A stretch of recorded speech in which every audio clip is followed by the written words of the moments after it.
it's Sophia here. Last time, Bobo told his version of the story concerning our relationship. However, at the end of that video, I promised to tell you exactly what happened.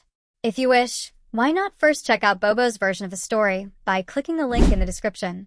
Otherwise, you can keep on watching and listen to my version of the story, since I know you guys don't like listening to lies. Bobo and I did meet at the bank, Absor Bank. At the time, I was working the cash manager position, and Bobo and I did meet 3 months into my transfer there. I am a stern woman. I do like to get things done, but I'm not harsh. Okay. I did act uncouth one time towards one of my tellers, but it was because of a very good reason. I just wanted to clear that out of the way first. The real problem with Bobo is that he's actually narcissistic. Never heard of that? Don't worry, let me break it down for you.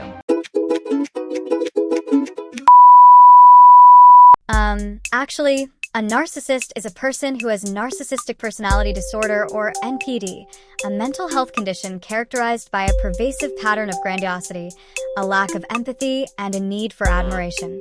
Narcissists have an inflated sense of self-importance and believe they are superior to others. That's exactly how Bobo was. You guys remember Rose. May her soul rest in peace. Bobo said that she passed away because of cancer. That is not really accurate. Rose actually committed suicide because of how Bobo treated her. Bobo treated her as if she didn't matter, and this all became too much for Rose that she apparently decided to take her own life. Before we met, I never knew about this. I actually learned about this from his own parents. When I met him at the bank, he was very charming. That's how I fell for his trap. He successfully convinced me that his wife, Rose, had passed away from stage 4 cancer. I met his 2 daughters, Cynthia and Lillian, whom we actually bonded simply from watching videos from a certain YouTube channel, but I can't remember the name. Oh, it was called Exploring Relationship Dilemmas. They actually paid me to ask you guys to subscribe to their channel, so please subscribe. Anyway, as I was saying, I felt like I belonged into their household. We would have dinners together. I loved how chivalrous he was, picking me up from work in his BMW X5. He was every woman's dream. And so when he proposed to me, I couldn't say no. I mean, would you have said no? A few weeks after our wedding, that's when his true colors really started to show.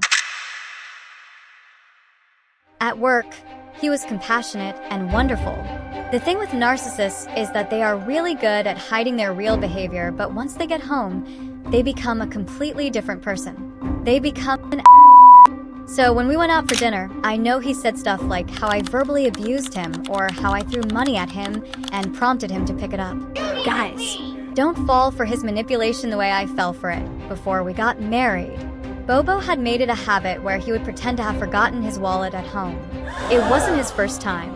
In fact, this time he had successfully persuaded me to go to a 5-star restaurant saying that he would cater for everything. When we arrived, he ordered a sumptuous meal for himself. It was really expensive.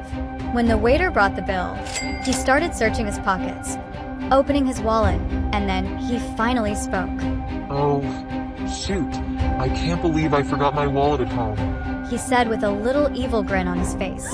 He turned to me as if to say that I should have his back this time, that it was only a simple mistake. Let me just try and recall how many times this has happened. Just give me a minute, please. 1, 2, 3, 4, 5. You know what? Scratch that. I don't want to waste any of your precious time, because I value you the same way I value it when you guys hit that subscribe button. Really, I know damn well you didn't forget it. You just did that on purpose, I said while looking deep into his eyes.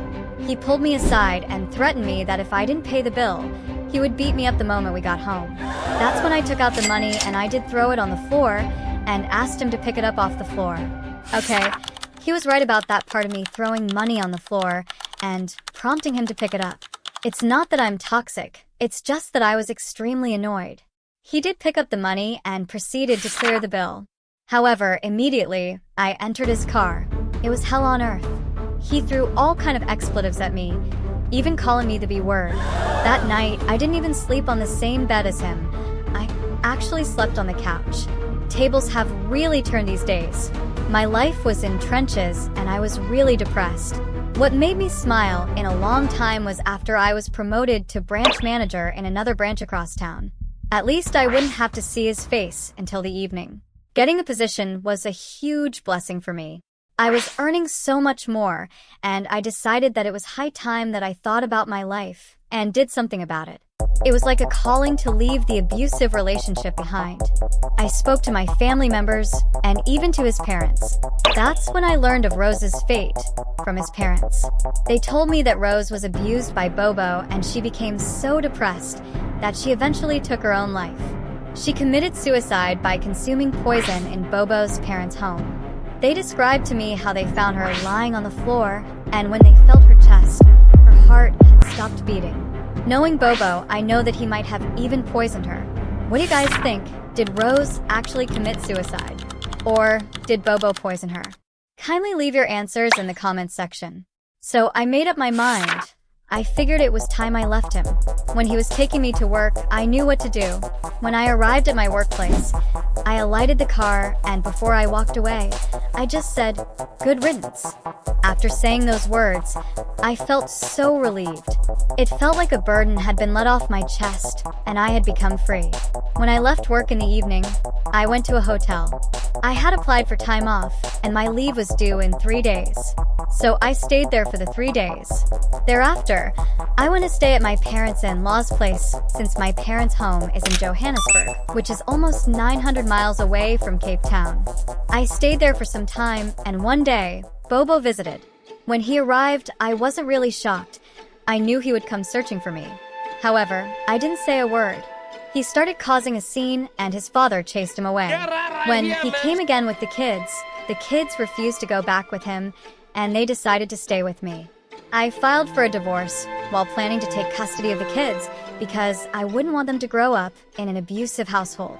Some months down the line, the case was settled in court, and fortunately, I managed to gain full custody of Cynthia and Lillian. We moved into a new house in Cape Town where I still work as a branch manager. I severed any links that I had with Bobo by blocking his phone number and his social media accounts.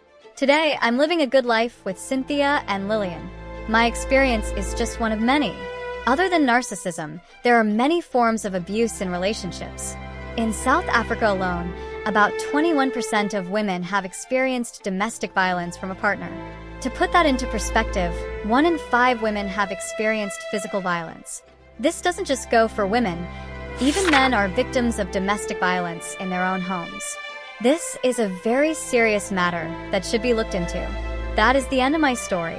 If you liked it, smash the thumbs up button and subscribe if you like relationship stories. You can also share this video to help spread awareness about domestic violence. Check out this video. It's about a man who pretended to be broke to try and find a genuine lady for him. Or check out this playlist.